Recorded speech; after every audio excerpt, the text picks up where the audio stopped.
বাজার এক মার্কেটের ব্যবসায়ীর ছেলে মারধরের শিকার হয়ে মারা যায়। মূলত বাইক রাখাকে কেন্দ্র করে ছাত্রদল কর্মী বাবুর সাথে নিহত আলামিনের ঝগড়া হয়।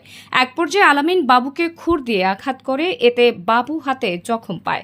বাবু জখম হলে সে দৌড়ে মার্কেটের ভিতরে গিয়ে ক্লাবে খবর দেয়। তখন ছাত্রদলের উপর হামলা হওয়ায় অন্যরা আলামিনের দোকানের সামনে এসে ঝামেলা শুরু করে। ওই সময় দোকান থেকে ছাত্রদলের লোকজনের উপর বিভিন্ন জিনিস ছুটতে থাকে। আলামিনের মা ও তার দুই ভাই। এক পর্যায়ে ঝামেলা বড় আকারের ধারণ করলে পাশের মার্কেটের সাধারণ সম্পাদক ছাত্রদলের নেতা আব্দুর রহিমকে খবর দেয় তার ভাই মান্নান। রহিম এসে তার ছাত্রদলের ছেলেকে চট থাপ্পড় দিয়ে সরিয়ে দেন, আর মান্নান আহত আলামিনকে বাঁচাতে পানি ঢালছিলেন বারবার।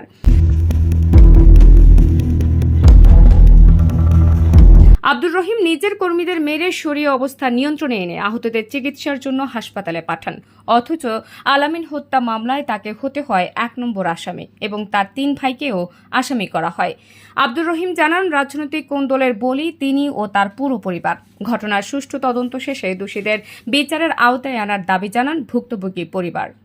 রাজনৈতিক প্রতিহিংসার এই কায়দায় বিএনপি নেতাকর্মী এটা কোনো সে একটা মানুষকে প্রতিহিংসা বলতে একটা কাজ করে, কিন্তু এরকম ভিত্তিহীন কাজ করে এটা আমার জানা ছিল না। মানে এরকম নিকৃষ্ট মানের কাজ মানুষ করতে পারে।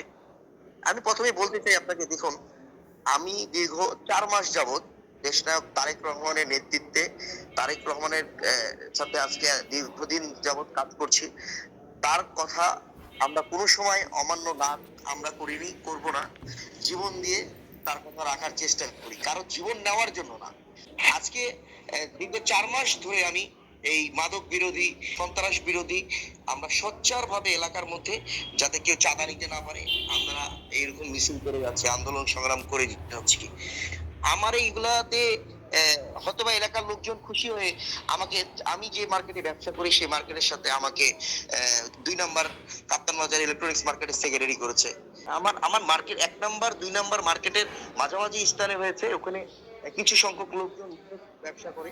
আজকে দীর্ঘ বছর যাবত আওয়ামী লীগ সরকার থেকে ওখানে মাদক ব্যবসা করে।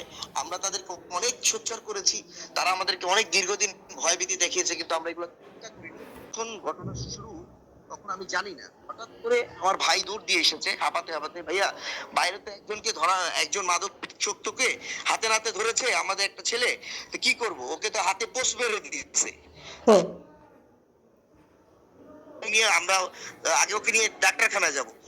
তা ওই আবার গেছে, ওকে আনতে গেছে। তো ওখানে আনতে যখন গেছে তো মান্নানের উপর এখন চড়াও হয়ে মান্নানকে অনেক ধরনের আপনার দোকানে যে বলতেছে ওখানে যে কি ব্যাপার আপনারা এরকম করতেছেন কেন, আপনার ছেলে মাদক বেচতেছে, আবার এর মধ্যে আপনারা ওকে মারতেছেন। ওখানে যখন মান্নানের উপর আক্রমণ হয়েছে, মান্নান আবার দৌড় দিয়ে দেখবেন এসে পড়েছে, আবার আমার কাছে এসেছে, বলছে ভাই আমি তো ওখানে গিয়া করতে পারছি না, ওখানে যাচ্ছি আমাদের উপর আক্রমণ করছে। আবার আগে পাঠিয়েছি, তুমি ভালো মতো যাও, যে ওদেরকে ইয়া করো। কারণ জনগণের যে কোনো ভাবে হোক, যে কোনো ভাবেই হোক, একটা মানুষ সাধারণ জনগণের একত্র হয়ে হয়তোবা যখন শুনেছে মাদকাসক্ত, ক্ষিপ্ত হয়ে যে কোনো একটা ঘটনা ঘটতে পারে। আমি এটার জন্য খুবই দুঃখ প্রকাশ করছি, যেহেতু আমার মার্কেটের 1 নম্বর 2 নম্বর মার্কেটের সামনের ঘটনা।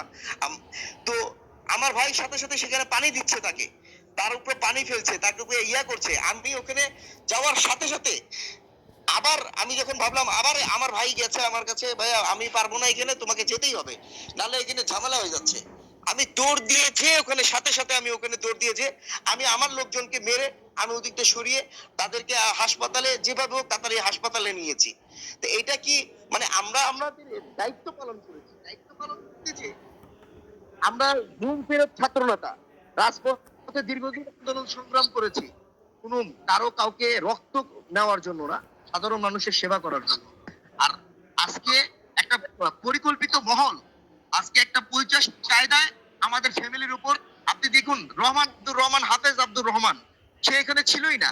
আমার বড় ভাইয়ের নামে একটা অবান্তর, মানে এখানে একটা পরিকল্পিত ভাবে আজকে আমাদের 4 ভাই নামে পরিকল্পিত ভাবে মিথ্যা বানোয়াট একটা মহল চক্রান্ত করে মামলা দিয়েছে।